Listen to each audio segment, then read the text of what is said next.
Hello friend, नमस्कार। मैं हूँ संजय यादव। हमारे चैनल में आप सबका स्वागत है, अभिनंदन है। मैं बहुत प्यारा सा छोटा सा चुटकुला नाच गीत लेकर कैसा लगेगा आपको जरूर कमेंट में बताइएगा। चली गईली नैहर राजा हो दोबारा आई गया, चली गईली नैहर सैया हो दोबारा आई गया, चली गईली नैहरी बलमा दोबारा आई गया, चली गईली नैहर सैया हो दोबारा आई गया, चली गईली नैहर बलमा दोबारा आई गया। माई तोहार घूमई जौनपुर सहरिया, बहिनी तोहार खाली चाट चौमिनिया, तोहके खियावे राजा पीस के चटनिया, चली गईली नैहर बलमा दोबारा आई गया, चली गईली नैहर बलमा दोबारा आई गया।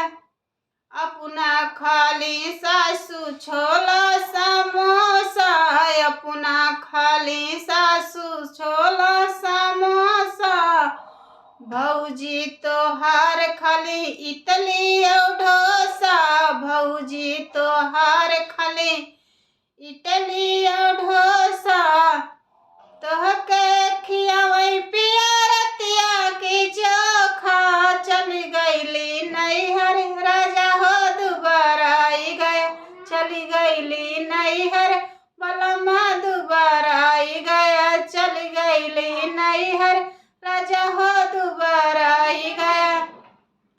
अपना सूतई सासू बिचली कोठरिया, अपना सूतई सासू बिचली कोठरिया, भौजी तोहार सुतई ऊंची अटरिया, भौजी तोहार सुतई ऊंची अटरिया, तोहके सुतावई पिया खरी हनवा, चल गईली नैहर राजा हो दोबारा आई गया, चली गईली नैहर बलमा दोबारा आई गया, चली गईली नैहर राजा हो दोबारा आई गया।